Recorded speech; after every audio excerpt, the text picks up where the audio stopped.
එවං මේ සුතං ඒකං සමයං භගවා සාවන්තියං විහෙරති 제තවනේ අනාථ පින්ඩිකංස ආරාමේ අතකෝ අඤ්ඤතරා දේවතා අබින්කන්තාය රන්තියා අබින්කන්ත වන්නා කේවල කම්පං 제තවනං ඕවාසෙන්වා යේන භගවාතේනුපසංකමී උපසංකමින්වා භගවන්තං අභිවාදෙන්වා ඒකමන්තං අන්තාසී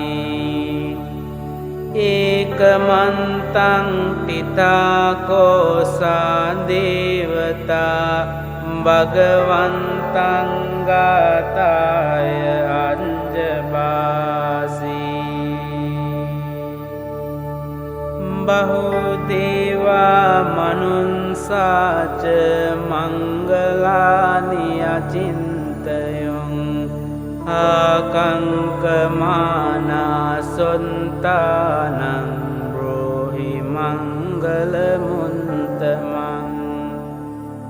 අසේවනාච බාලානං පණ්ඩිතානංච සේවනා පූජාච පූජනීයානං ඒතං මංගලමුන්තමං පතිරූපදේශවාසෝච පුම්බීජ කත පුඤ්ඤතා අන්ත සම්මා පනිදිච ඒතං මංගලමුන්තමං බාහු සංචංච සිම්පංච විනයෝච සුසිංකිතෝ සුභාසිතාච යාවාචා ඒතං මංගලමුන්තමං මාතා පිතු උපට්ඨානං පුන්තදාරංස සංඝෝ අනාකුලාච කම්මන්තා ඒතං මංගලමුන්තමං දානංච ධම්මචරියාච ඥාතකානංච සංඝෝ අනවංජානි කම්මානි ඒතං මංගලමුන්තමං ආරති විරති පාපා මංජපානාච සංයමෝ අප්පමාදෝච ධම්මේසු ඒතං මංගලමුන්තමං ගාරවෝච නිවාතෝච සන්තුන්තිච කතං යුතා කාලේන ධම්ම සවනං ඒතං මංගලමුන්තමං කන්තිච සෝව චන්සතා සමනානංච දන්සනං කාලේන ධම්ම සාකච්ඡා ඒතං මංගලමුන්තමං තපෝච බ්‍රහ්මචරියංච අරිය සංචාන දන්සනං නිබ්බාන සංචිකිරියාච ඒතං මංගලමුන්තමං පුන්තංස ලෝක ධම්මී චින්තං යන්සන කම්පති අසෝකං විරජං කේමං ඒතං මංගලමුන්තමං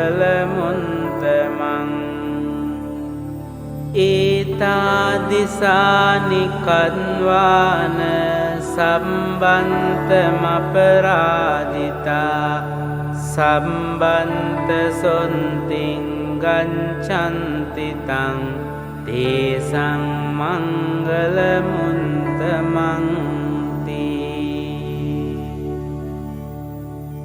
ඒතේන සංච වංජේන හෝතු තේ ජය මංගලං ඒතේන සංච වංජේන හෝතු තේ ජය මංගලං ඒතේන සංච වංජේන හෝතු තේ ජය මංගලං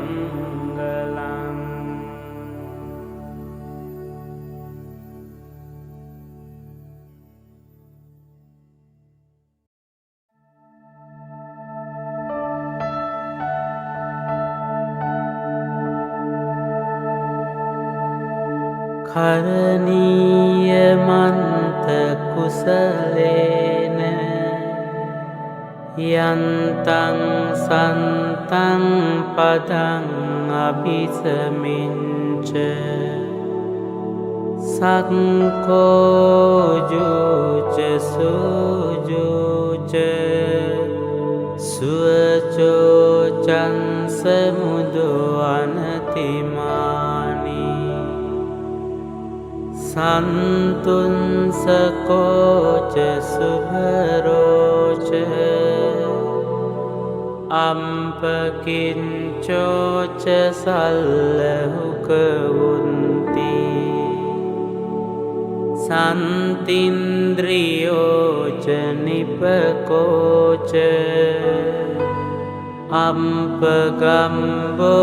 අම්පගම්බෝකුලේසු අනුනුගින්දෝ නචකුන්දං සමාචරේකින්චි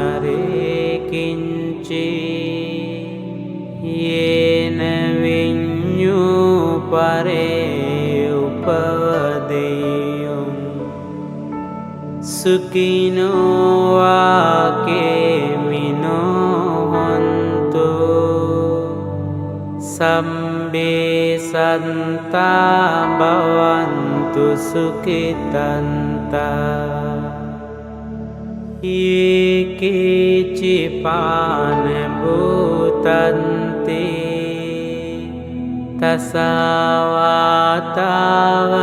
තසවාතාවරාවා අනවසේසා දීඝාවායේ මහන්තාවා මංජිමාරංසකානුකතුලා දිත්ථාවායේව අන්දින්තා යේච දුරේ වසන්ති අවිදුරේ භූතාවා සම්භවේසීවා සම්බේ සන්තා භවන්තු සුඛිතන්තා නපරෝ පරං නිකුම්බේත ඥාති මඤ්ඤේත කන්ත චිනං කංචි ව්‍යාරෝසනා පටික සංඥා ඥාඤ්ඤමඤ්ඤංස දුක්ඛමිච්ඡේය මාතා යතානියං පුන්තං ආයුසා ඒක පුන්ත මනුරංකේ ඒවම්පි සම්බභූතේසු මාන සංභාවයේ අපරිමාණ මෙත්තංච සම්බලෝකස්මින් මාන සංභාවයේ අපරිමාණ උන්දං අදෝච තිරියංච අසංභාදං අවේරං අසපත්තං තින්ඨංචරං නිසින්නෝවා සයානෝවායාවතන්ස විගතමින්දෝ ඊතං සතින් අදින්ඨේය බ්‍රහ්මමේතං විහාරං ඉදමාෝ දින්ඨින්ච අනුපගම්ම සීලවා දන්සනේන සම්පන්නෝ කාමේසු විනය්‍යගේදං නහි ජාතු ගම්බසේයං පුනරේති.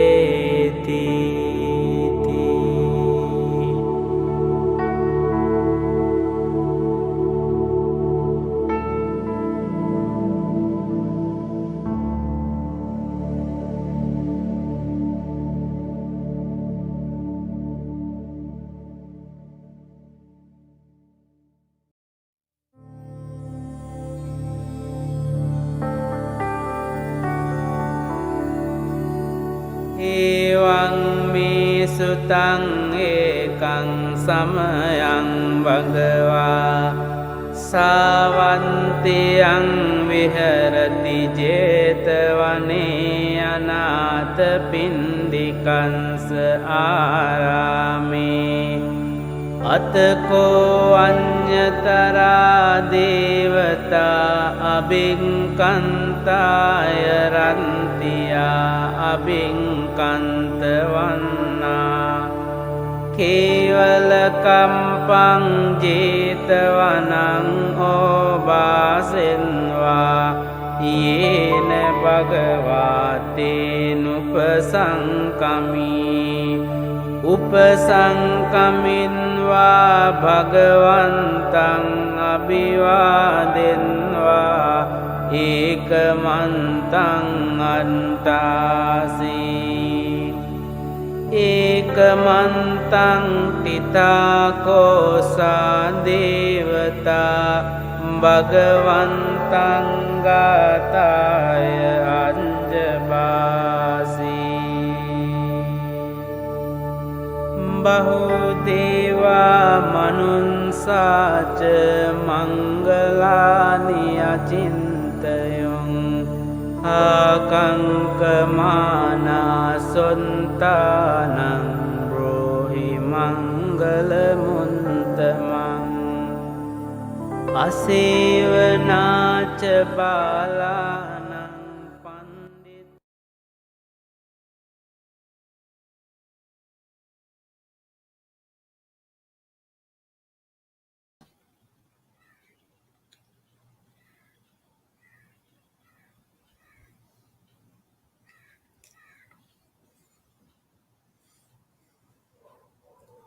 Namo Buddhaya and good morning, Ayasumangala, brothers and sisters in the Dharma. We are very happy to welcome you once again to our online Sunday Buddha Puja. We hope that you have a good spiritual experience this morning. And in case you encounter any problem with poor audio visual, it may be due to poor Wi-Fi reception, in which case we suggest you refresh your computer. During the Buddha Puja service, please remember to have a calm mind. You may prepare a candle or oil lamp to offer at your altar. Please wait for the announcement to light the candle or oil lamp together with Venerable Sumangala. Please make yourself comfortable, relax your mind, relax your body as you get ready to partake in this Buddha Puja. I shall now hand over to our Puja leader this morning, Sister Anne Siu.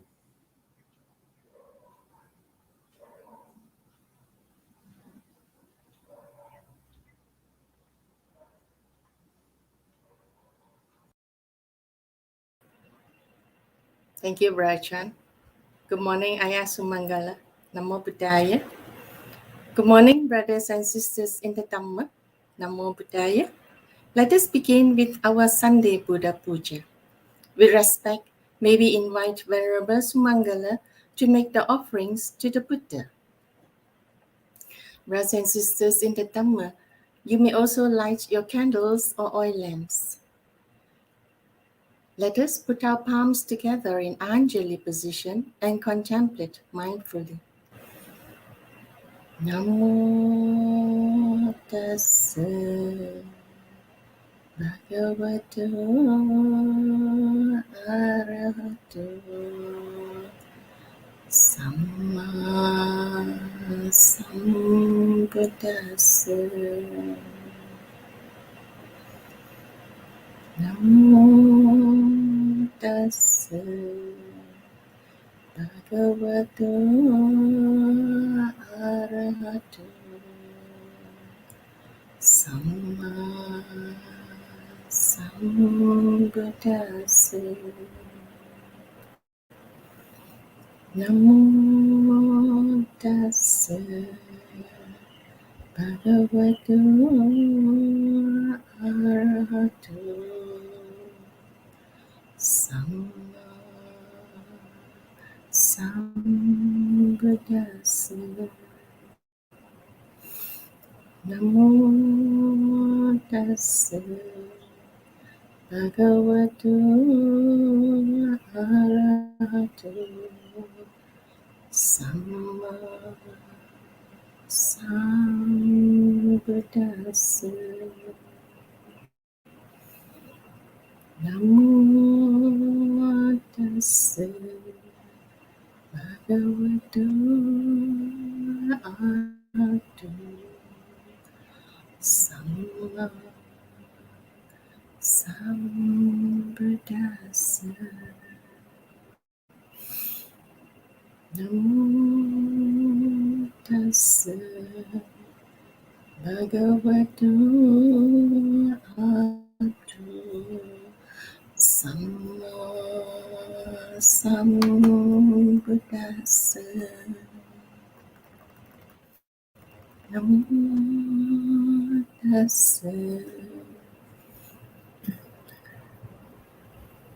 Brothers and sisters in the Dhamma, let us pay homage to the Triple Chain.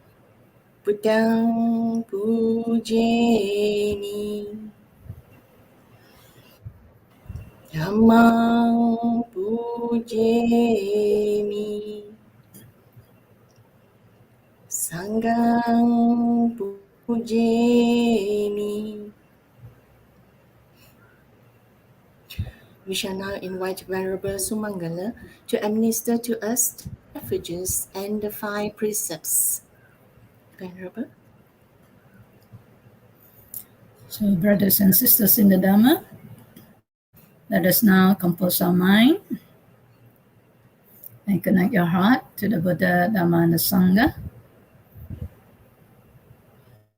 and to sincerely take refuge in the Triple Gem, and also recalling to mind all the good practice on of life for your well-being and protection.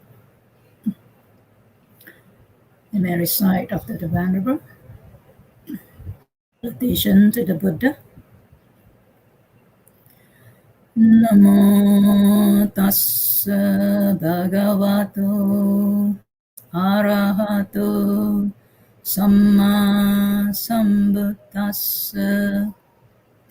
Namo tassa bhagavato arahato samma sambuddhassa. Namo tassa bhagavato arahato samma sambuddhassa. Namo tassa bhagavato arahato samma sambuddhassa. Buddhassa. Visarana. Buddhang saranang gacchami. Buddhang saranang gacchami. Dhammang saranang gacchami. Dhammang saranang gacchami. Sanghang saranang gacchami. Sanghang saranang gacchami. Dutiyampi buddhang saranang gacchami. Dutiyampi buddhang saranang gacchami. Dutiyampi dhammang saranang gacchami. Dutiyampi dhammang saranang gacchami. Dutiyampi sanghang saranang gacchami. Dutiyampi sanghang saranang gacchami. Tatiyampi buddhang saranang gacchami. Tatiyampi buddhang saranang gacchami. Tatiyampi dhammang saranang gacchami. Tatiyampi dhammang saranang gacchami. Tatiyampi sanghang saranang gacchami. Tatiyampi sanghang saranang gacchami. Pancasila.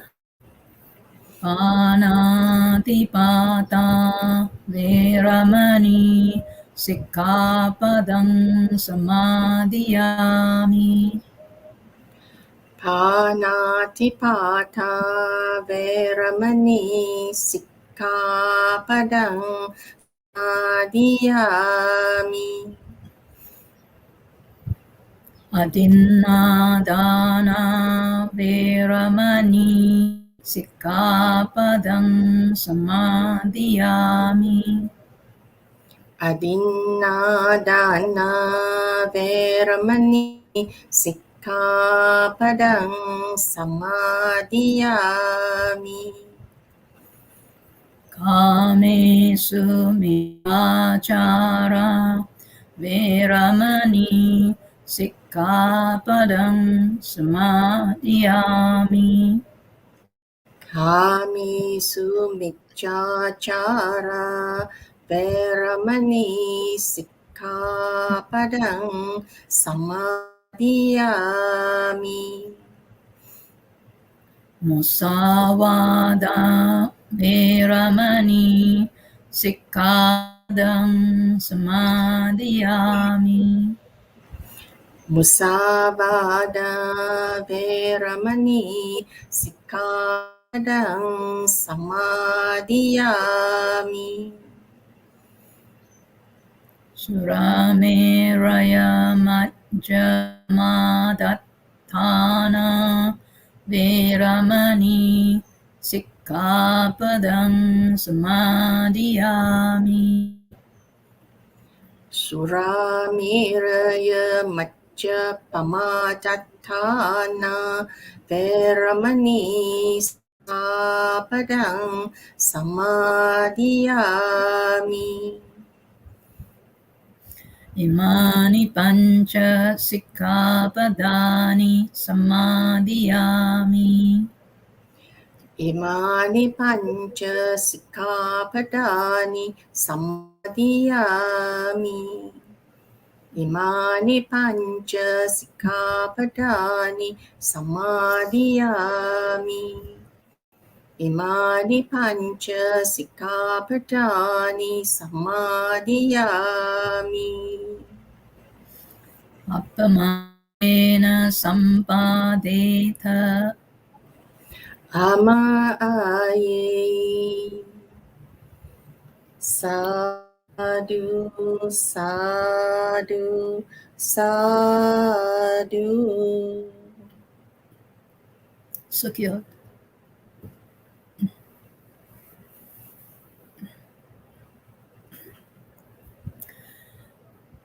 So let us now compose our mind to reflect and recollect all the good qualities of the Buddha, Dhamma, and the Sangha. Buddhanusati.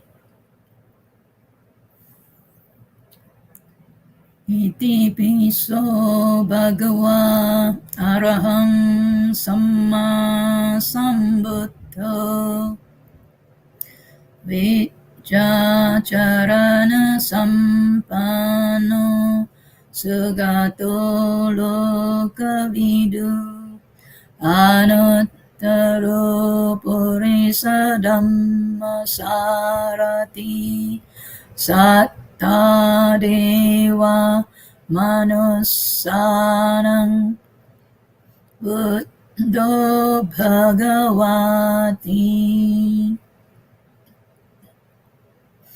Dhammanuswati Swakato bhagavata dhammo Sanditiko akaliko ehipassiko opanayiko pacatang vedita bovinyohiti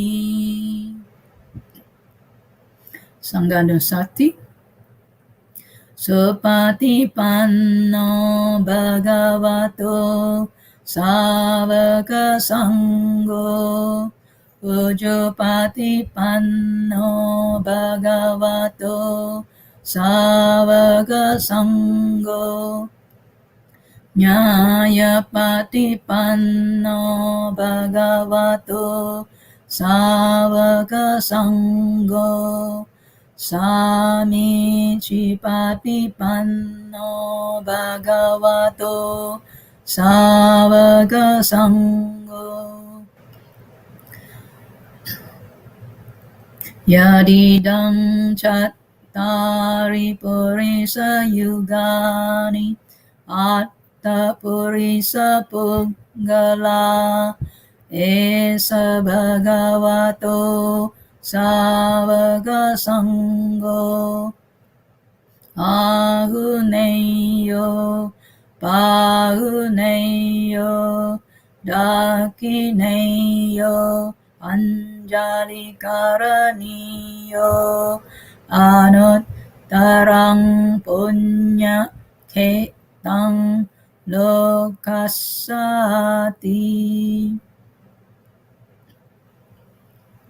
Chetya Vandana Vandami Chetyam Sabbang Sabbhatane Supatititang Saririka Dhatu Mahabodhin Buddha Rupang Sakalang Sada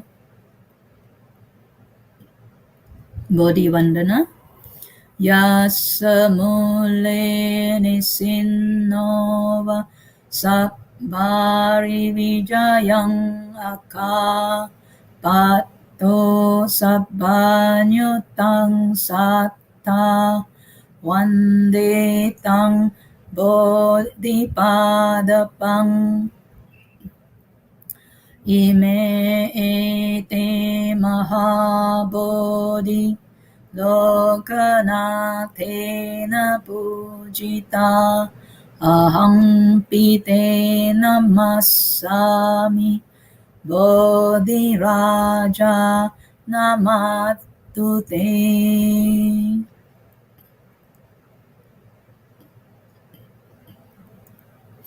Padipa Puja. Ganasarapaditena dipena tamadangsina tilokadipang sambuddhang pujayami tamonodang.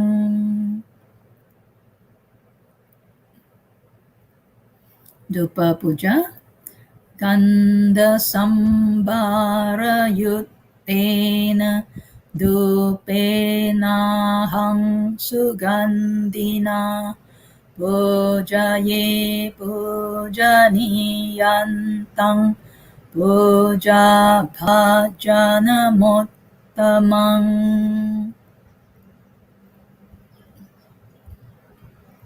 Pupa Puja.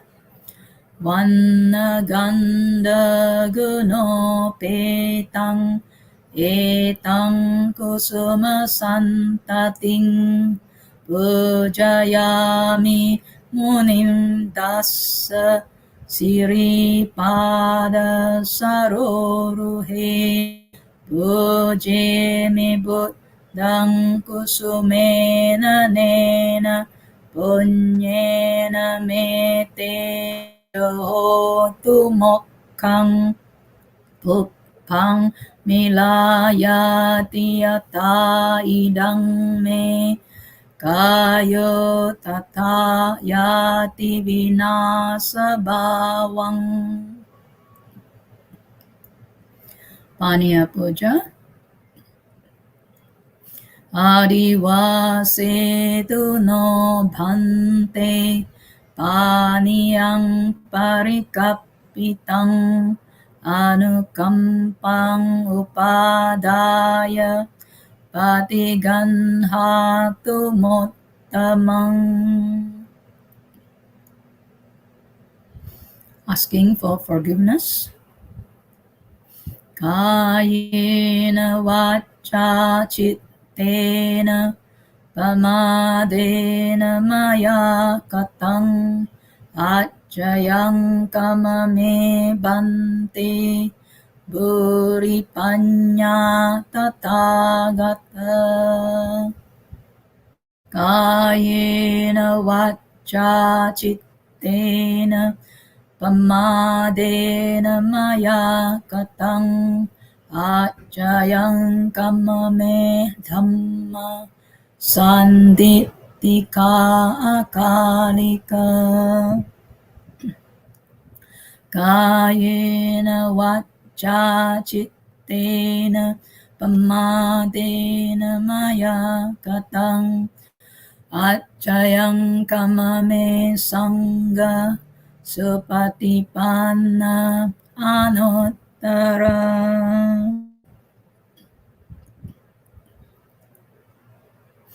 Sadhu, sadhu, sadhu. Sekian.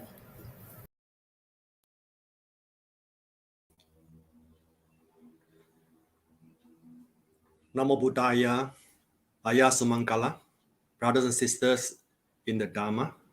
This morning, we are very pleased to have Venerable Sumangkala again to be with us at our Sunday Buddha Puja. Venerable Sumangkala will be giving a Dharma talk with the title, Is There a Speedy Path to Freedom? Brothers and sisters in the Dharma, if you have any questions pertaining to this talk, you may type your questions in the comment section. We shall then invite Venerable Sumangkala to answer your question after the talk. However, due to time constraint, we might not be able to answer all questions. I think most of us, if not all, already know Venerable Sumangkala very well. But for the benefit of those who may be new with her, please let me do a bit of introduction of Venerable Sumangkala.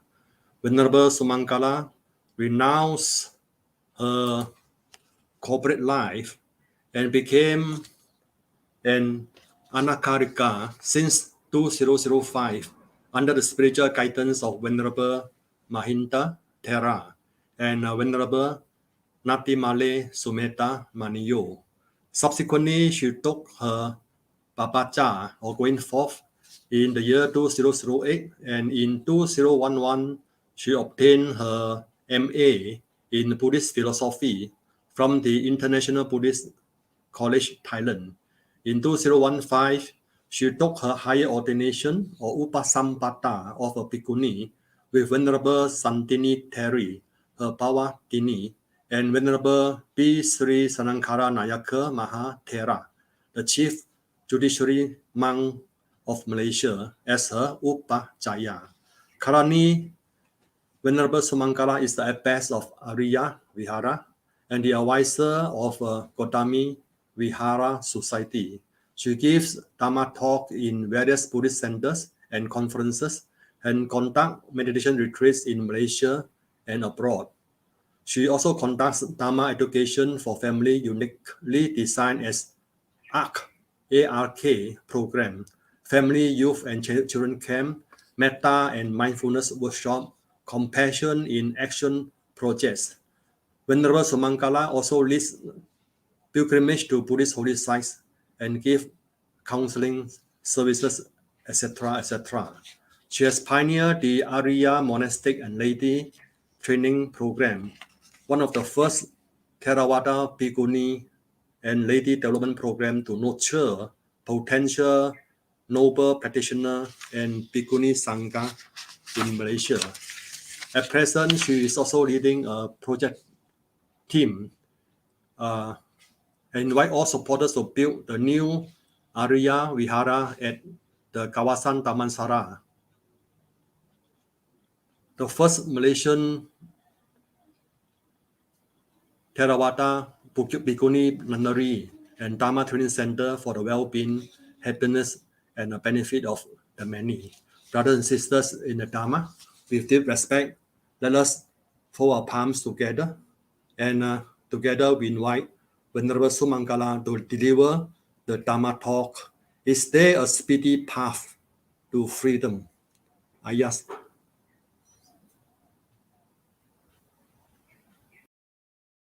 And good morning to all brothers and sisters in the on this beautiful Sunday morning to come together to listen to the Dhamma. So the topic of today is there a speedy path to freedom? I think after lockdowns for quite a long time, everybody is thinking about when are we going to be free? All right, so let's look at what is the definition about freedom or the path to freedom. So commonly through the dictionary, when they say path, what is the meaning of the path? Path, you can also turn to the next slide. When we say path, what it means, if you see from the dictionary, a way or track laid down or made for continual trading. So when we walk on certain place, and again, then we can see a way or a track. That is because we continue to go through a particular way, and that's why the path is formed by trading continuously on a place. Second meaning of it is a course or direction which a person is moving. Again is the direction. So you start somewhere and you end up somewhere. There's a direction that you go through. And you can see the third definition of a path is the course of action or way of achieving a specific result. So you have a goal and there is a course of action to lead to that specific result. meaning if you wish for freedom, yeah, there's a way that actually pay or actions that lead to that result. So this is how we define a path, yeah. So for example, we say the path to the peak of a mountain. So you know, if you climb Mount Kinabalu, you will know it's a small little path that every day a lot of people climbing. But if that lane, yeah, is not being continuously tread, then that path also will be gone. Second one is a course of direction, yeah. So for example, we say the noble path, the noble sangha trace a peaceful path in the society. So a direction, a course, yeah, that this group of people are continuing doing something, moving a direction to the peace society. The third, for example, we say the noble eightfold path is a spiritual path, yeah, to liberation. So how to liberate oneself means there is a course, yeah, of action the Buddha prescribed that's called noble eightfold path, yeah. So next. So then what do we mean by freedom commonly? Yeah, people think about freedom. Yeah, now especially during pandemic, everybody wants to be free. And the definition of the modern world, yeah, of the people of today, freedom in the dictionary means the power or right to act, speak, or think as one wants. Freedom of choice or free will. And then the second meaning of freedom is the state of not being imprisoned or enslaved. So this one we can all feel from one PKP or PKPP and all the P's, yeah, until we also do not know which is which. But we do know that we need to stay safe at home, yeah. Although we feel a bit like imprisoned, but for safety, we have to do that. So, but the meaning or the definition that people think about freedom basically is based on these two perception, yeah. Power or right to act, speak, or think as one. Second one, not to be imprisoned. So next.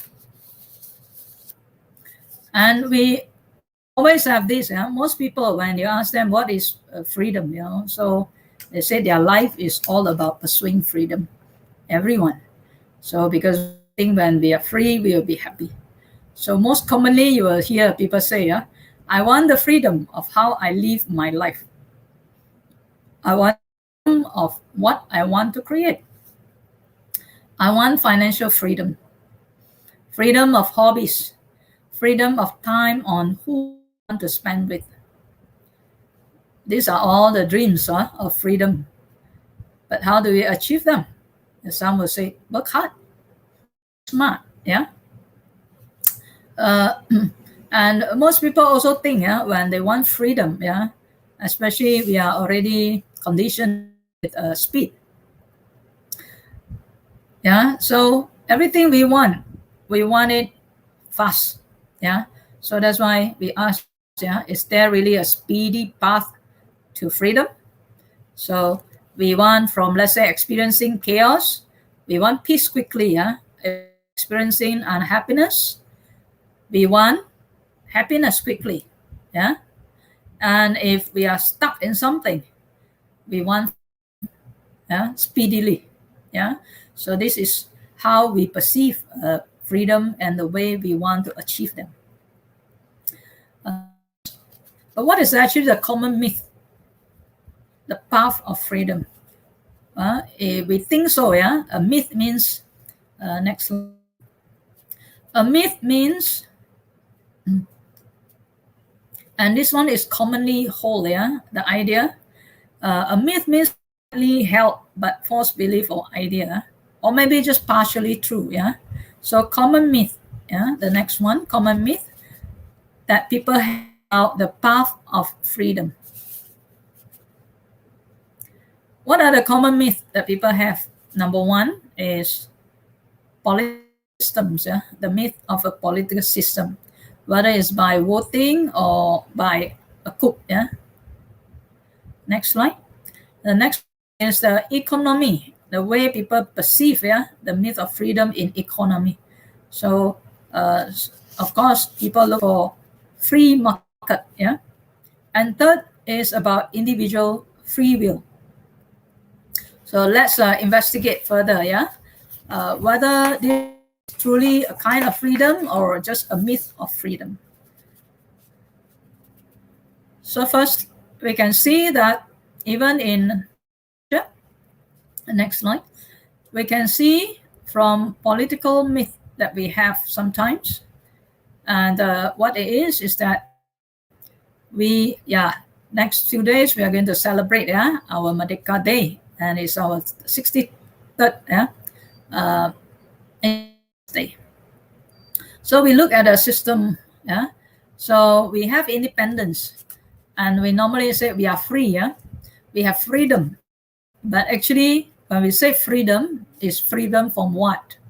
So when we celebrate the independence, we say we are celebrating freedom from colonial or imperial rule. But are we truly free? Next. We use and to have this system to tell us that we have a voice, and it's our vote, and it's our right, and due to that, then what we call democracy, and majority win and rule, So, but anyway, as we look at a voter, there are many people who are not really that wise, knowing what this system is all about, and some, they may not exercise their true right and understanding and their responsibility. And through this process too, sometimes even votes, the freedom that we vote for can be exchanged with material things, and therefore whether that representative is genuinely representing the rights and responsibility of humanity or not, sometimes is questionable. Next. Oh, recently we can know even in this year, even through this process of voting, exercising our free will, we can see some individuals too exercise in the wrong way, to express and cause violence and death, to overthrow the winner.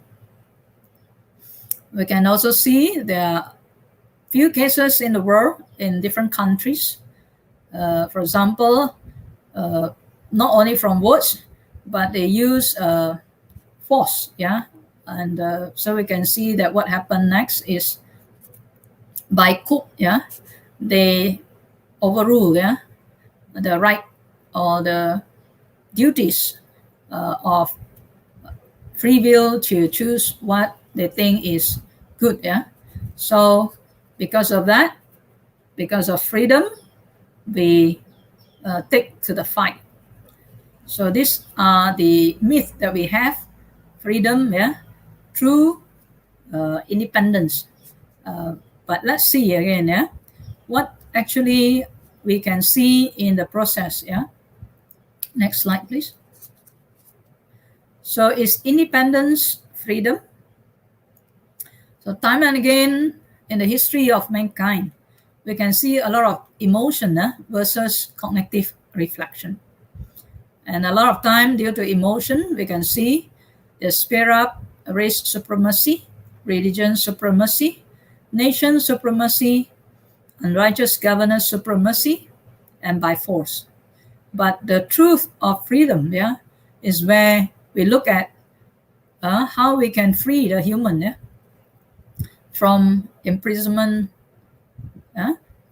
and what are the human needs, the duties and responsibilities, the right for humanity, but not human right, but fight, and take others people's right, So it's for humanity and based on righteous principles. So these are the myths that we can see surrounding us today, and what the Buddha say about this, Next, the Buddha says, victory breeds hatred. Yeah? For the defeated is stricken with suffering, but the tranquil man lives in happiness, disregarding both victory and defeat. So in order to be free, and you have to take a rod, you have to fight, and you have to do all sorts of things to harm whether oneself or harm others. The brother said, you will never find peace. You'll never be free. Yeah. So the important thing is disregard victory and defeat, but live in tranquil. Next. Next, I would like to share with you, when we look at freedom again, the myth of freedom. We say free market. We also know, in the attempt, to be free, to develop our economy or whatever means of developing livelihood, for the well-being. It is said to be free market, but is it true? We can see the concept of that supremacy again, that some country would like to be number one, and anyone who is trying to come up to challenge their number one, then they will use constraint, boycotting, and sanction them to put them down. So these are the freedom that we see in the appearance of a myth. It's not really true. When you're nowhere struggling, they leave you alone. But when you truly come up, then there's only number one. So if another person is going to overtake them, they will use all kinds of means, and violence to put them down. So again, you can see, the fight to overtake another. So these are not a free market. It's a very competitive, and it can also be a win and lose kind of situation instead of win and win for the well-being of many. And we define financial freedom. We think we should strive for financial freedom. What it means is that we must have enough saving, financial investment, and cash on hand to afford the kind of life we desire for ourselves and our families. But from very young, our economic system has put us in actually that. Next slide. So in some countries, or even in our modern countries, we can see that this debt bondage is so prevalent, whether it's past or in the present. For example, let's say in India, there are system of debt bondage where there are group of people there that live by serving the master, just like feudal system. And from the family to their children, grandchildren, they are indebted to their master. Because why? They can never pay back the money because the interest that is put on them, just like cases like Along. But what about our modern life, middle class and all, the rest of the people? We are also having this system. Whenever that we have the desire to own, we are already putting ourselves in the debt bondage. Why we say so?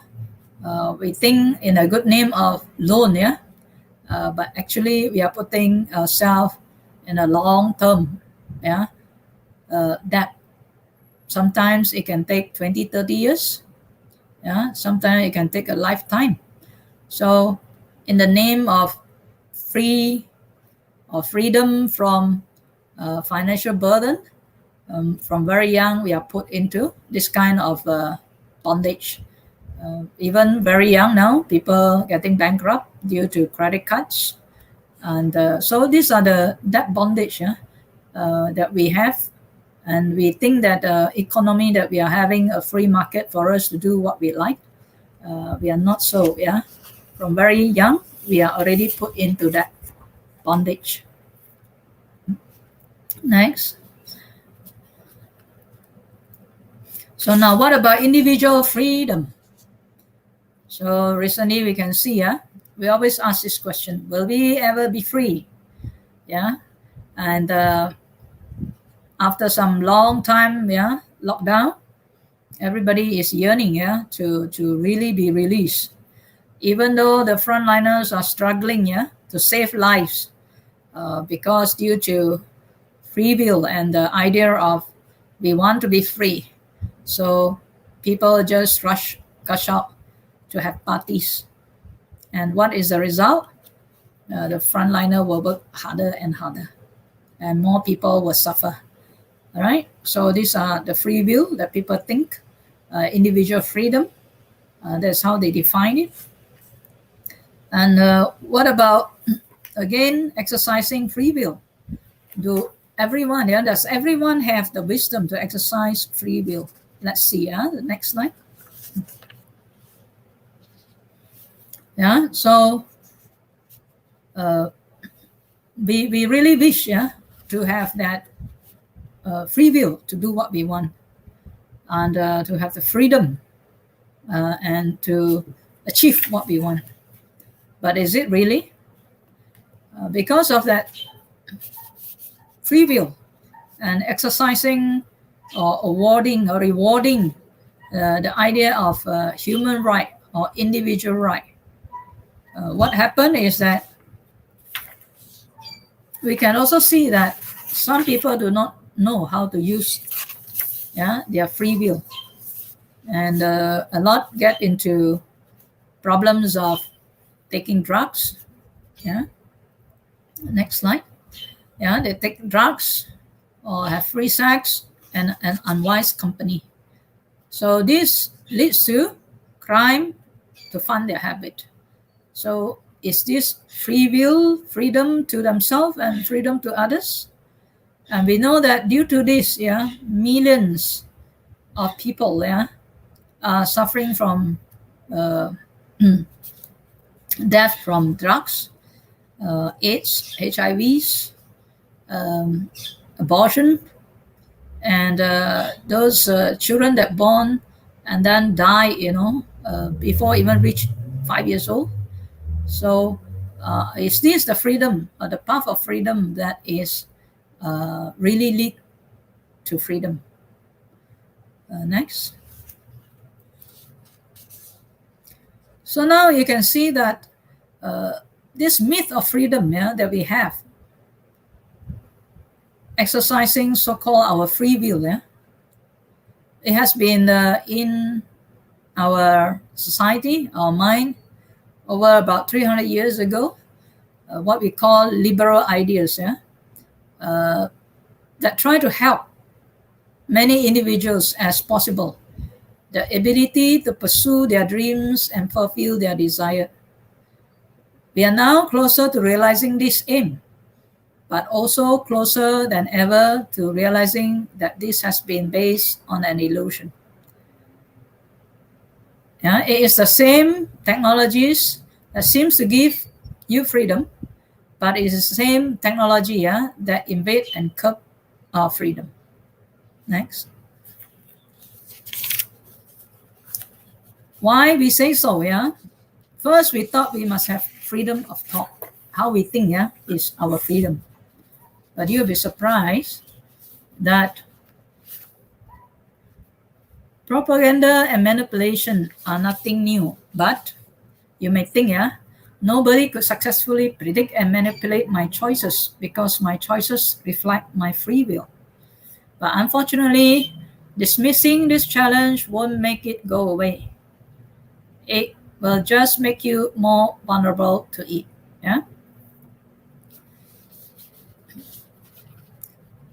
Next. Now we are in the era of where human mind can be hacked. And these are the realities and the power of the technology. Behind, there are few people who have this power to do so. So those who believe in free will suddenly become very dangerous. All they need is just this, to understand a good understanding of human biology, genes and neurons. So nowadays people test how people think, how to control them, how to manipulate them. The second thing is the power of the technology. Just do a lot more computing and to tailor to their choice. Now we know that AI and algorithm that is around us, they can calculate and see your desire, so they can manipulate you to spend or use or crave and cling to something. They can also see your hate and how to increase your hate and how to divide you and so on.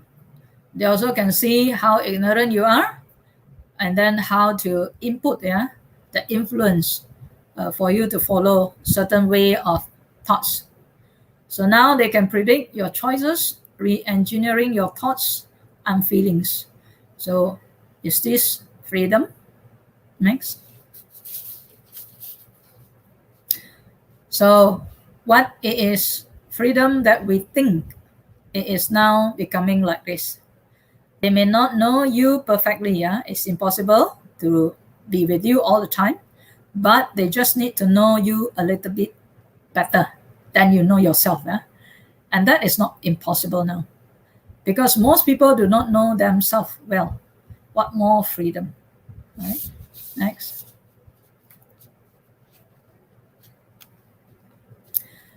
So we also think that we like to have a freedom of speech, but we can see also there are a lot fake news and it becomes viral. So all kind of misinformation about freedom, about many things, all kinds of conspiracy theories, and how they make it, of course, through online sources and social medias, and also they are creating bigger and bigger base to do that.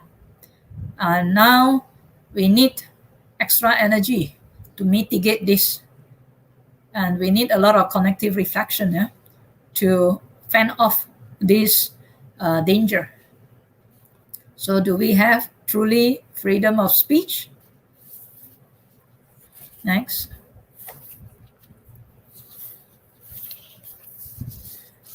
So the most important thing, I think, after hearing a few perspectives, the myth on freedom, I think we really need to redefine what freedom is. Everyone yearn for freedom, but in every aspect of one's worldly life, this is an illusion. So practicing the way that leads to imprisonment and seeking externally will not result in freedom. And having the dream that it could result in freedom is just another wrong view. All right, so next. So if you truly seek freedom, remember, seek within, because no one can hack you if you seek within. The Buddha mentioned, there are 4 types of people. And why we should seek within is because, next slide. The Buddha also mentioned, due to ignorance, he too in the past fell in samsara. But through noble search, the path to liberation is discovered. And the Buddha, out of compassion, taught the way how we can also reach freedom. And his disciples are the historical and present living examples, how freedom can be attained. So you too can seek for true freedom in this life through the Buddha's teaching. Firstly, the Buddha mentioned that we must know, there are 4 types of people in the world. Next slide. So one type, they torture themselves. Second type, they torture others. Third type, they torture oneself and torture others. These are the group that especially those powerful or they are burdened by material or by power. They through greed and hatred, they give threat, punishment, and fear, to other people. So the fourth group of people is the one that does not torture oneself and does not torture others. These are where the Buddha is one of them, and the teaching that he has shown has led many also attain this state where they are hungerless, extinguished, and cool, and abides experiencing bliss, having himself become holy and free. Next. So we must understand first what deters us from freedom. The Buddha says is basically not understanding the Four Noble Truths fully. The first noble truth, when we don't understand what suffering is, then of course we won't have freedom. Number two, the second noble truth, if we do not eradicate the cause of suffering, we also will not experience freedom. Number three, third noble truth, if we do not realize the end of suffering, we also cannot experience freedom. The fourth noble truth, if we do not develop the path that leads to the end of suffering, we also would not be able to experience freedom. So we are not free from the samsaric journey. Next. So in the Mahaparinibbana Sutta, the Buddha also mentioned, this wanderer Subhadra asked the Buddha, there are so many teachers, teaching us. During that time, there are 6 famous teachers, teaching about different doctrines or ideas or ideology about how to attain freedom. And so he asked whether all of them actually attain freedom or not. So the Buddha say not to think about others, but the Buddha say if any teaching that contain the Noble Eightfold Path, then it will lead to freedom. And when the person who practice it, and practice it diligently and fully, then the Buddha said the world won't be short of arahants, means those who are totally free from greed, hatred, and delusion. So what are these? It's none other than the having right view, about what freedom is and how to attain that. And through that, then only a person will have the right thoughts, the right intention to do so. And through that, it will break into their right speech, right bodily actions, and the way they live, and also the energy, the priority, the effort that they have, towards being mindful, about their goal. And finally, of course, with a focused mind, they'll be able to have the insight, the knowledge, the skill, and the wisdom to attain. And finally, of course, they reach at the attainment of freedom. So these are the ways that the Buddha said there's no other way that is possible to free our mind unless we have followed the Noble Eightfold Path.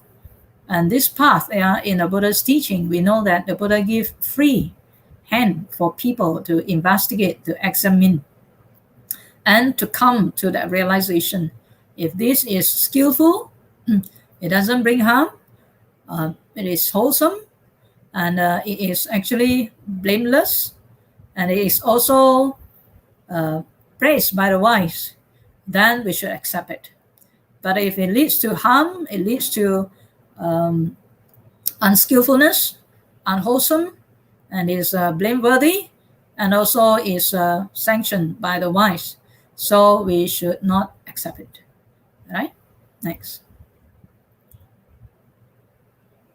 So how can we find freedom? Number one, with very important in mind, is we must have faith and confidence. And with discipline, then come freedom. So in a way, we can actually live in a simple life with few duties and restraint in our senses.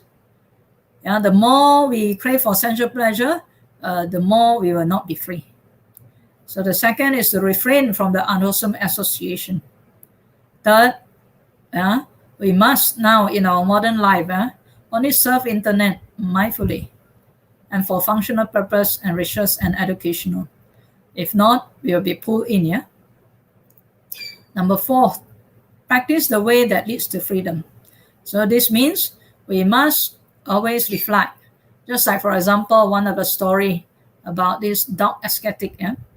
They asked the Buddha, now what will be the result of that practice? And of course, the Buddha said, don't ask. And 3 times they asked. Yeah. And then the Buddha said, if a dog ascetic is practicing living like a dog, eating like a dog, yeah, thinking like a dog, behaving like a dog, and if they do it fully and uninterruptedly, yeah, then of course at the end the result is they'll be born in a dog realm. Yeah, so this is where it tells us, yeah, if we wish for freedom and we practice the way to freedom, then of course it will result in freedom. But if we practice the other way around, then of course we'll never get to freedom. Next. So how does one obtain true freedom? So from the Abhisanda Sutta, the Buddha beautifully described the 8 rewards of marriage: reward of skillfulness, nourishment of happiness, celestial, resulting in happiness, leading to heaven, leading to what is desirable, pleasurable, appealing, to welfare, to happiness. So what are they? Next. There are 3 rewards and 5 gifts of freedom. First reward, the Buddha said, gone to the Buddha for refuge. Why is it so? Yeah, because we know that the Buddha actually has thrived this path and attained that freedom, enlightenment. Yeah, and with the 3 knowledge, free oneself, go beyond the body and mind, and go beyond birth and death, and go beyond the defilements of greed, hatred, delusion.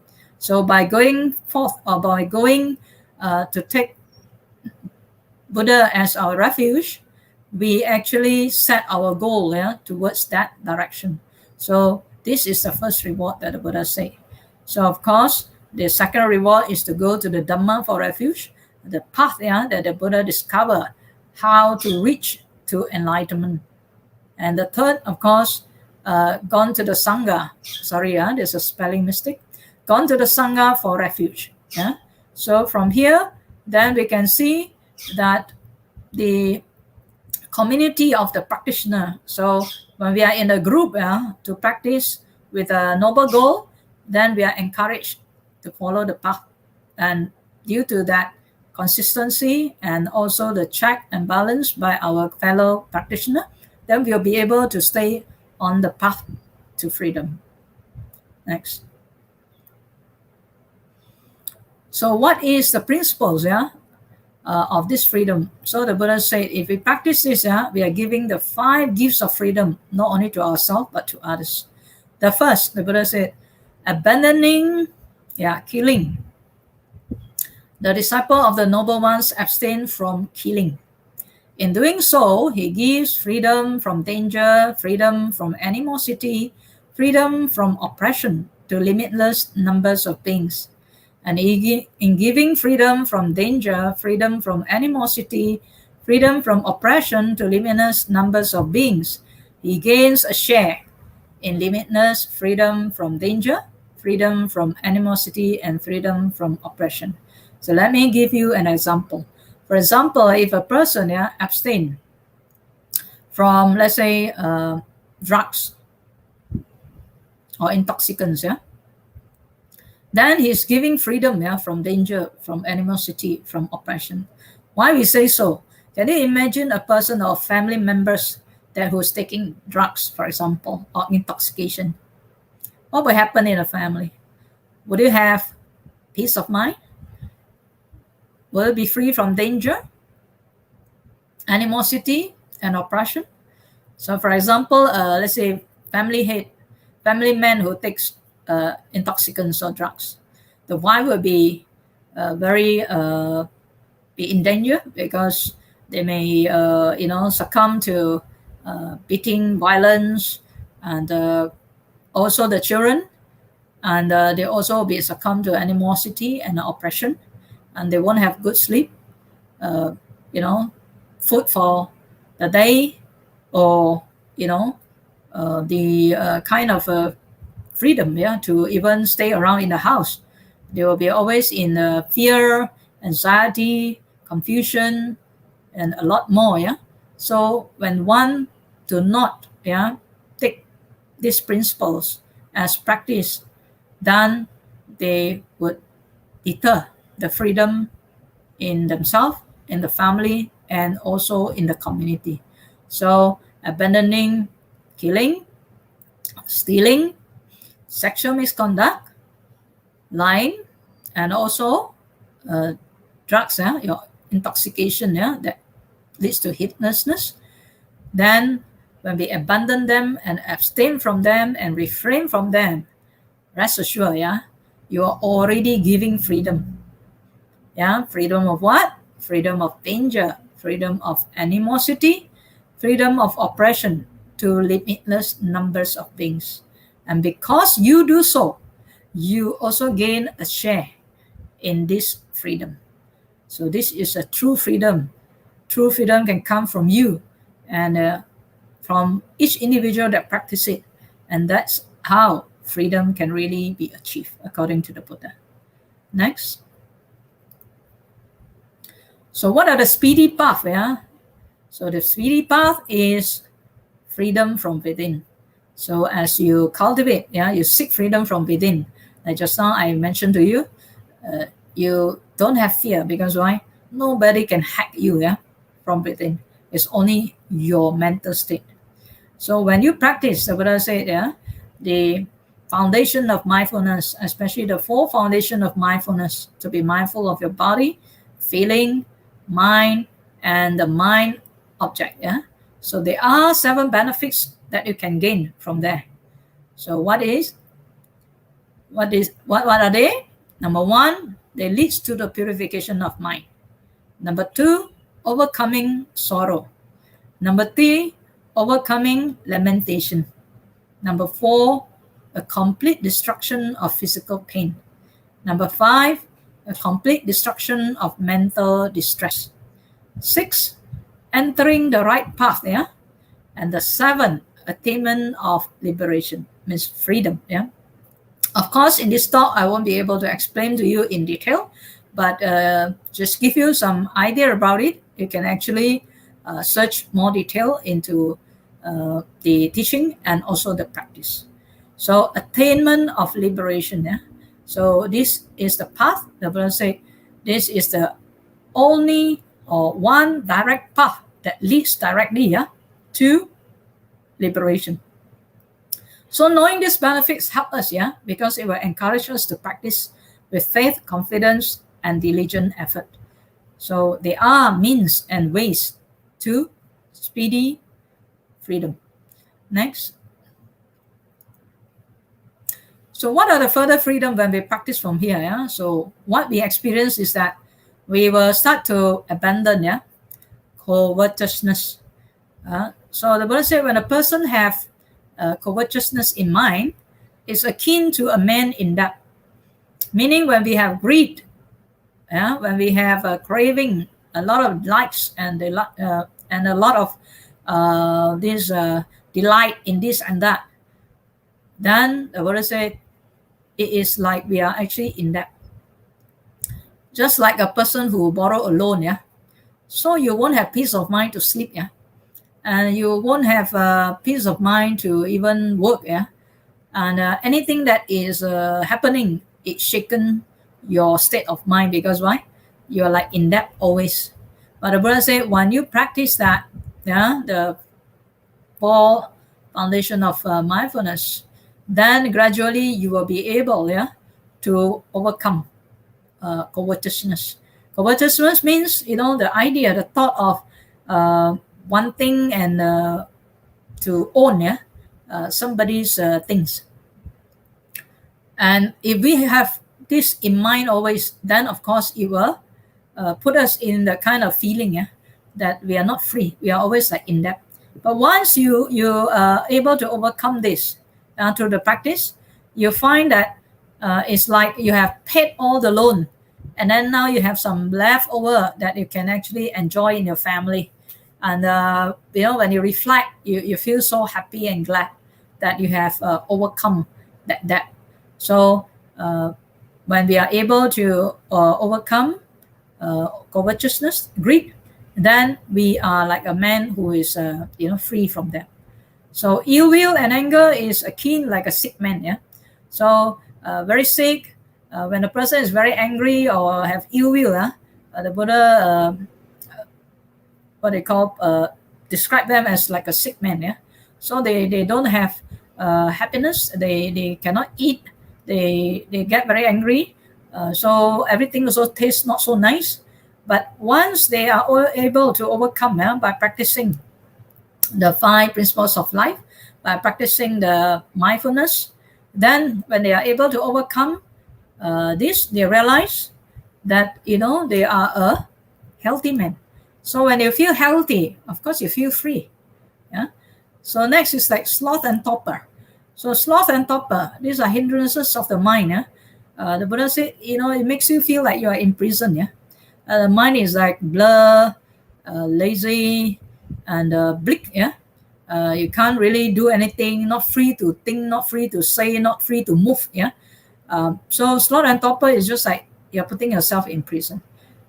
But when you practice the 5 principles of life and also the mindfulness, you'll be able to one day find that you are actually released from prison. How would that feel? So of course you feel released. Yeah? Now you are free to do what you want to do. So you feel the experience of being free from imprisonment. Next one is restlessness and anxiety.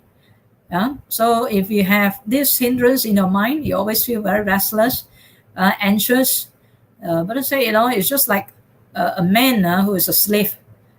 Like slavery. You experience like slavery. Because why? You're not you, and you are succumb to external forces or external influence. And your mind keep going out, thinking of the past or the future, and so you become restless and anxious. So when you have this and without knowing how to do it, of course you will always feel like you're not free. You're like a slave. But the Buddha said when you practice, you have refuge, confidence with the Triple Gem. You practice the 5 principles of life, and you also practice the mindfulness. Then you will be able to one day, just like a master release their servant or their slave, and suddenly you feel so free. Now you are on your own to discover life. Yeah, so you find that freedom.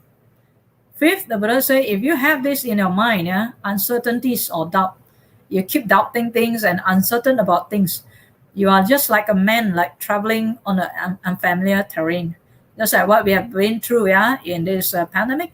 It's just like we are traveling, on an unfamiliar time. And when we succumb our mind to this, without knowing how to come out, we feel like we are like lost, in this what they call desert, not knowing when is the end of it. But the Buddha say, when you have faith in the Triple Gem and you practice the 5 principles of life, and you also practice mindfulness, then you will be able to come up from there and feel free. And what is the freedom that you gain? You will feel that you are having your goal now achieved, and you know the way, the path to realize that. So these are the also freedom that we gain from practicing the right path to freedom. Next. So this is where the Buddha says, when these 5 hindrances are abandoned in himself, he regards it as unindebtedness, good health, release from prison, freedom, a place of security. So seeing that you have abundance within you, then you feel glad. And when gladness arises, you feel enraptured. And then when this happens, you find that your body becomes very calm, very tranquil, and your mind too become very blissful. And because of that, your mind can be focused and concentrated, and find equanimity. Next. So it is important to bring our mindfulness to the fore, and to the front, and keeping our mind always to be mindful. And with this, then a person can dwell with awareness, devoid of greed. They can also dwell with sympathetic joy in their heart, and also for the welfare of all beings.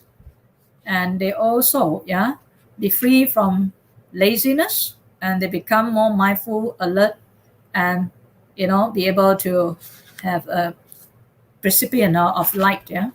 And the fourth, their mind will be inwardly still, and they become very calm, very peaceful.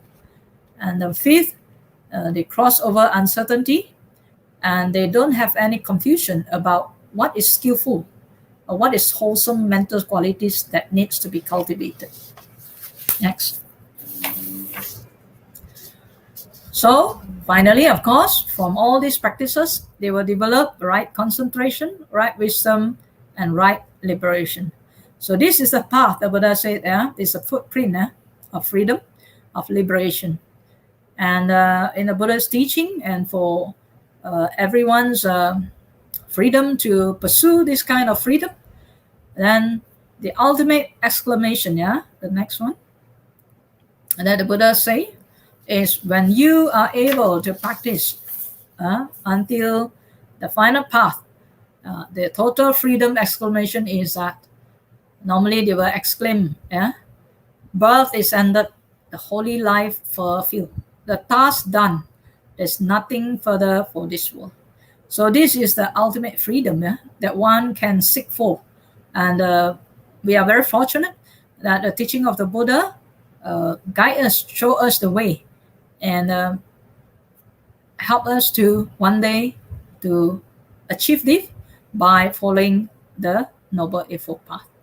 Next. So the most important journey one can take is self-discovery. So life is only meaningful when you are striving for a noble goal, to be free from samsara. Happiness is a quality of the mind, not just a function of one's material circumstances. So freedom comes from within. Knowing yourself is the beginning of wisdom. And the last is, remember, to really find freedom, in summary, the Buddha said, avoid evil, cultivate good, and purify one's mind. So we offer this for your reflection. If you truly seek for freedom, there is a speedy path for it, and there's none other than the Noble Eightfold Path. So thank you for your listening.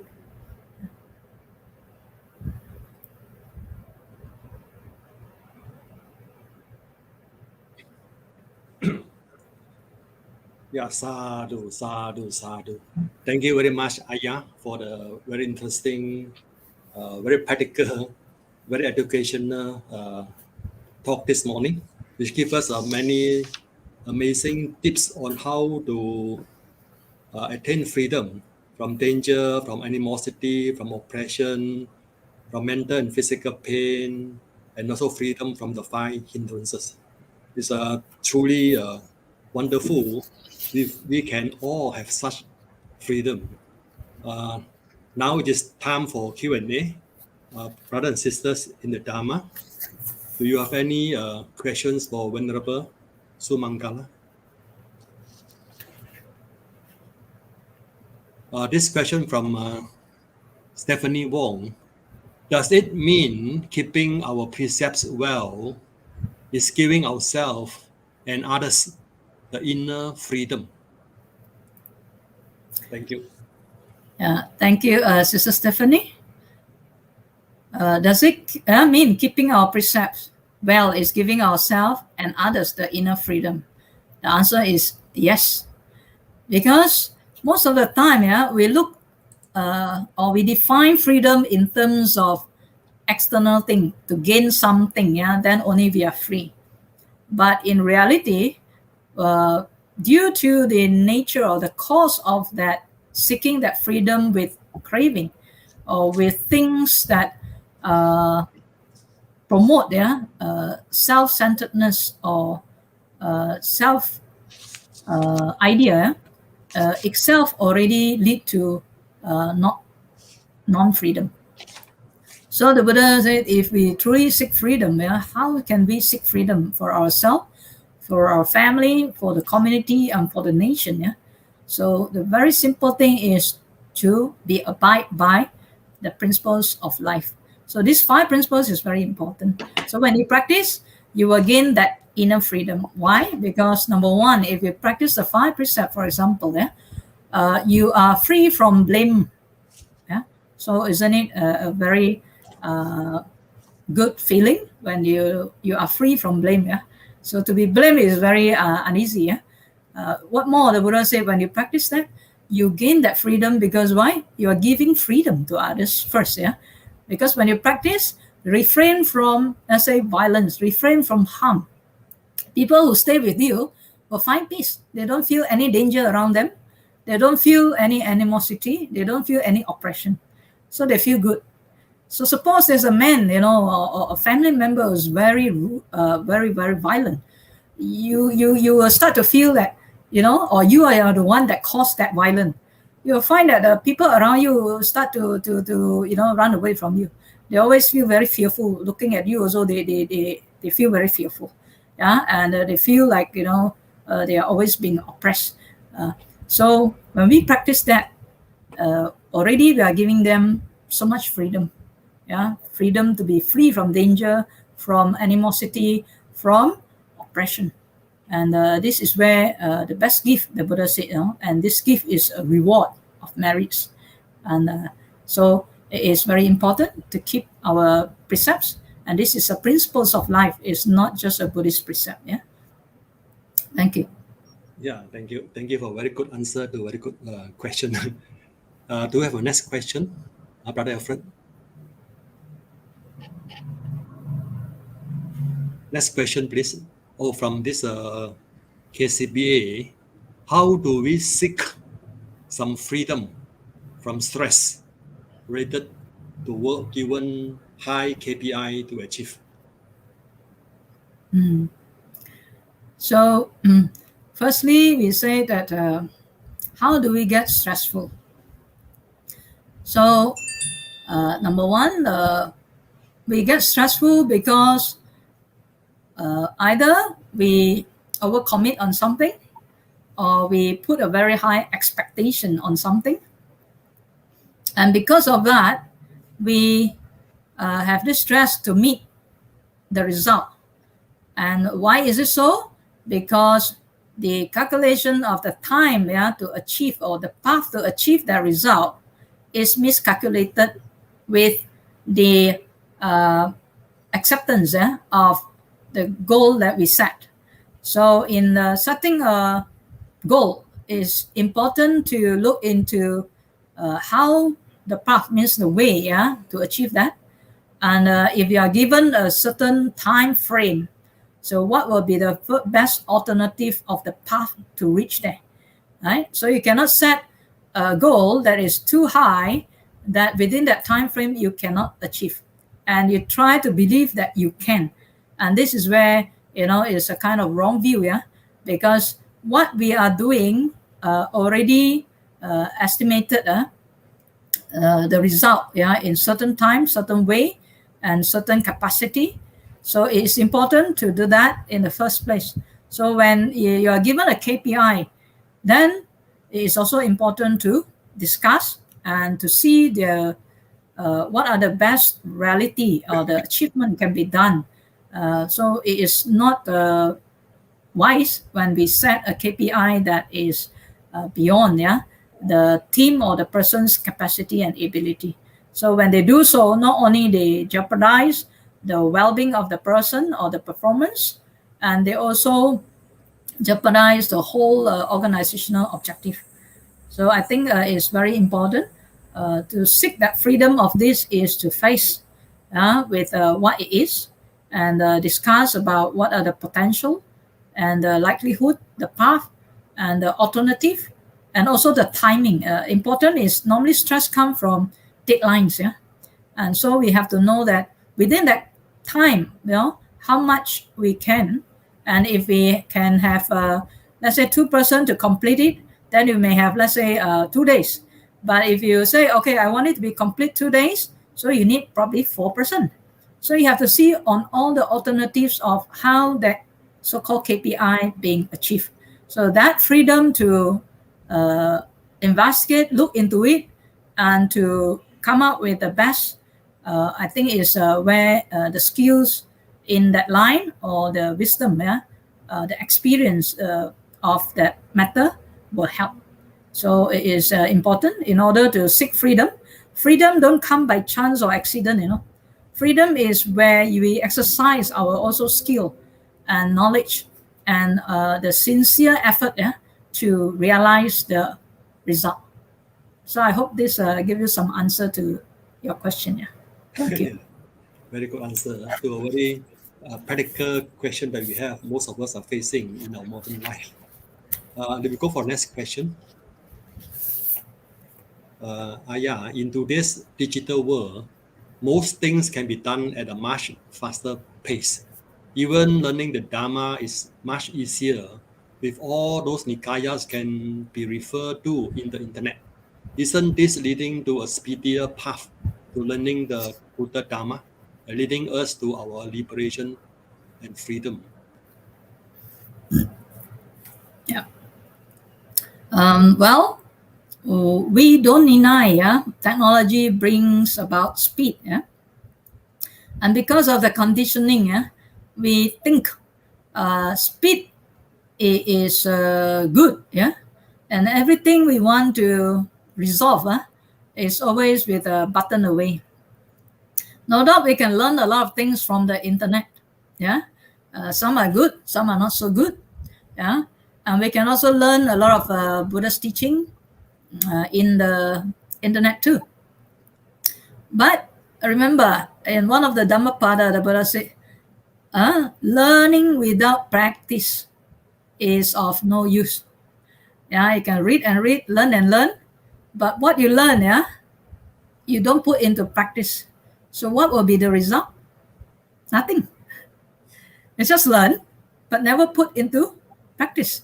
For example, you say, I know, practicing, let's say, meditation is good. I know. I listen to talk, I listen to many things, but do I meditate? If I don't meditate, then how can I find that peace? So learning with practice, I think, is wisdom. So whatever we learn, we do not have to learn too many things, but whatever we learn, learning also must have a process, not just listening. Like, people said, one of the things that the Buddha asked, how many people that when they listen to the Dhamma talk, they remember what they listen? Sometimes you ask them also, they start to, ponder what they have understood from that Dhamma talk, right? Or they have read. So it is important. So the process of gaining the knowledge is that when we listen or we read, we must pay attention. Nowadays, no, they're on the computer, then another hand, they are doing something, multitasking here and there. And so do they really learn? Students now are in trouble because they don't really learn. There are things a lot in the internet, but they don't really learn. So learning must have attention. So when they pay attention, then things that you don't understand the meaning, you must investigate and find the meaning, whether from a teacher or you can search to find the meaning. Okay. Next, after knowing the meaning, you must remember what it is. After remembering, then you must also examine and put the test, practice it. And then from there, you evaluate. So when we can learn through that way, then it is very useful. So we should use the internet serving for the purpose of investigation. And also, after that, we have to put it into practice. So that is more important. Thank you. Yeah, thank you for your advice, Ayah. I think many of us have a lot of book knowledge, but not was insufficient of wisdom. Okay, we go for next question from Beyond John Chu. How do we handle an 11 years old boy who constantly seek freedom by not doing his homework, watching YouTube during the school classes, playing games during lessons? He needs constant reminder and hand holding all the time. When we are busy, he will slack. So how do we handle him? Ayah. So now we can understand by learning just for children, to face a computer to learn something. We know that learning takes guidance, encouragement, and also showing as a role model. So now children, we are all put into facing the computer to learn things. And many teachers feedback is not effective. Not effective. So again, it comes to not learning, and why the children don't want to learn. So the first thing is we have to talk to them, speak to them, find out from their worldview first why they prefer. We don't say you don't do this, you don't do that. We know that they are doing already. So the more you say you don't, the more they will want to do. Because why? They feel that their freedom is being curbed. So because of that, they must free themselves to retaliate, and do something else when you're not around. So understanding is important. Make the child understand. But how? First, you have to investigate into his world of perceiving what learning is all about. Why he's not learning from the teacher? Why he's doing something else? So talk to the child first, and find out, his own worldview. Let's say he learned from different class, different subject. So there may be subject that he's interested, that he say, put and listen. There may be some subject he may not be interested in due to probably he has no interest, or maybe the way the teacher teach, or the way maybe he seeks some attention. So we need to know, from the child's perspective. So it's good to speak to the child and find out, his worldview first. Don't judge, but find out what are the ways and methods that help him to learn, and why is it so important, to learn, and also his main effort to learn. So if he are not learning, then what are the way that the parents can guide him, to have some interesting search on the topic that the teacher teach, I say, so that will spark the children's interest to discover, to investigate, to find fun in the learning. So they will still learn, although they may not want to focus, but we have to find ways for them. So if you leave them alone to do that and tell them, don't do this, don't do that, they will do even more. So that is not effective. So our concern is to help them to learn, because it's important, and to put it into practice. So that have to come from the parents, and the parents will have to find some ways and means to bring interest more nicer, or more fun than the game, or more fun than the things that they are now doing. So then they will be able to learn better, and to have that kind of shift of mindset on the real learning. Thank you. Thank you, Ayah, for the very practical question. Practical answers. I think due to time constraint, we have one more question, last question, before we end the session. From Lim Kim Heng, Venerable, for lay people who has limited time to learn and practice, what are the important suttas to learn and recite beside meditation?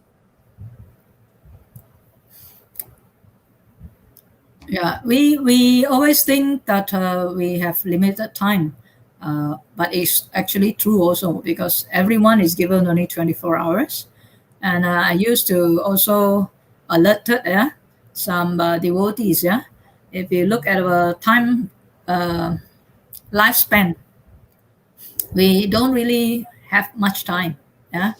And So I always tell them, looking at one's age towards the average lifespan in Malaysia, mortality, yeah.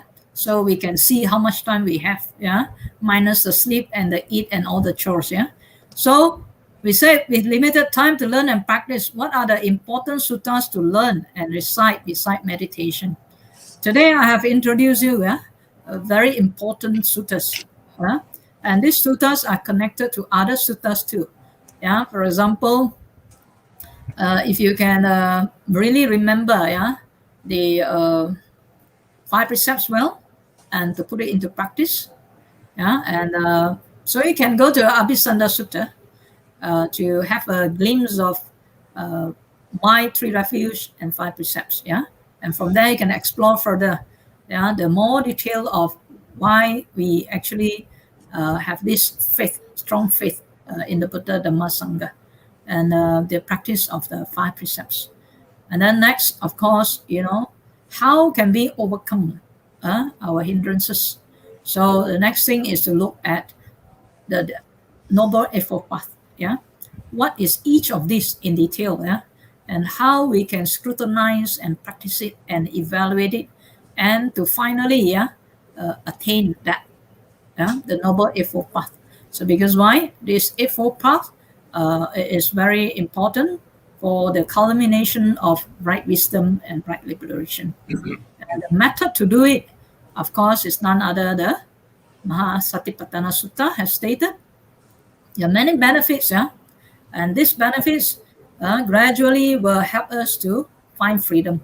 So through this method, each of it, yeah, have very specific practice and to curb or to have this antidote over the defilements of our mind. So we must learn also each. Yeah, not only we read, because when we read, yeah, we just know surface, superficially. But you practice and you are guided by a teacher, and then you check your practice. That is where you know whether you are practicing correctly or not. Yeah. So the Noble Eightfold Path, then the what they call the four foundation of mindfulness. So if you can practice this, I think that alone, yeah, and you know the details of it, and you put into practice, you evaluate, examine, and you make progress in it. Definitely, yeah, it will help you to attain what is attainable. The Buddha said. So I hope that answer your question. Yeah, sadhu, sadhu, sadhu. Thank you so much, Ayah Sumangkala, for the very interesting, very educational, inspiring, and enlightening Dhamma talk this morning, and for the profound answers to our questions. I think this morning session gives us a lot of beneficial advice on how to attain freedom from danger, animosity, oppression, mental and physical pain, and so on and so forth. It's really a very fruitful morning this morning. Thank you so much on behalf of devotees. We convey our heartfelt thanks and gratitude to Ayah Sumangkala. Sadhu, sadhu, sadhu. Brothers and sisters in the Dharma, this morning, as we partake in this Buddha Puja and listen to the Dharma, with the merits accrue, let us, with deep respect, invite Ayah Sumangkala to lead us in a dedication of merits to all sentient beings. With deep respect, we invite Ayah Sumangkala. Brothers and sisters in the Dhamma, so let us compose our mind and recollect all the good time spent to make this offering of Dhamma to the Buddha, Dhamma, and the Sangha. And in so offering this to the Triple Gem, may this merit that you gain continue to pave way for you to grow in strength, in a confidence in the Triple Gem, and in all your effort to abandon what is unwholesome and unskillful, and to cultivate and develop skillful states, wholesome states, and virtues. So be able to have higher knowledge and higher wisdom to penetrate into profound truth that leads to the ultimate liberation. May this merit also bring happiness and peace and harmony in your family and in your community and to all those people who come by your life. May this merit also May it continue to inspire you to be diligent and heedful in our cultivation to finally attain the bliss of awakening. So let us now share also this merit with the Devas, Katidana, Akasatta cha Bhummata Devanaga Mahitika Punyang tang anumoditva Chirang rakantu loka sasanam Akasatta cha Bhummata Devanaga Mahitika Punyang tang anumoditva Chirang rakantu desanam Akasatta cha Bhummata Devanaga Mahitika Punyang tang anumoditva Chirang rakantu mam param Etavata jammehi sambatang punya sampadang sabbe deva sabbe satta sabbe bhuta anumodantu sabba sampatti siddhya.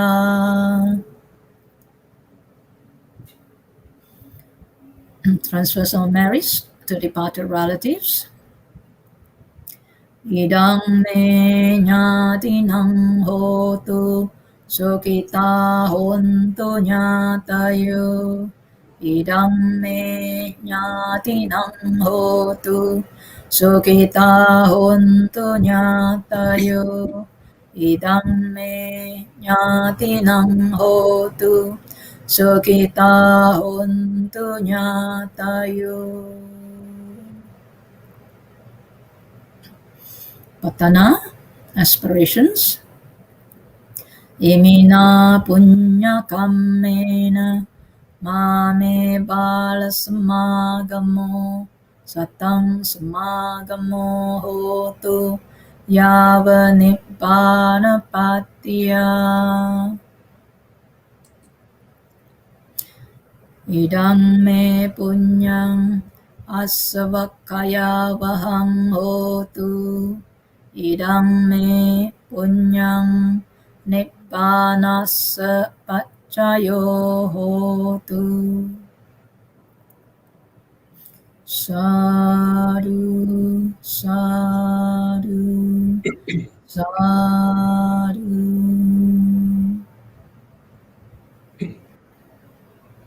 Ayah Sumangkala, thank you so much for guiding us this morning, for leading us in the Buddha Puja this morning, and also teaching us the Dharma. Brothers and sisters in the Dharma, please help me to also thank Ayah Sumangkala. Before we end this morning Buddha Puja session, let us together pay homage to the Triple Gem. Buddhang Bujemi, Dhammang Bujemi, Sanghang Bujemi.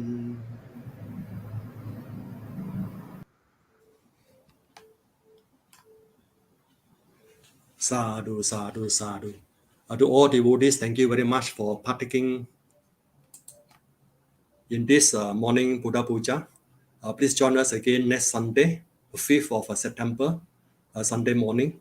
You may refer to your respective Facebook for a poster with the information. May you and family be safe, be well, be happy, and be peaceful always. Sape satta, bhavantu sukhi tatta. Sadhu, sadhu, sadhu.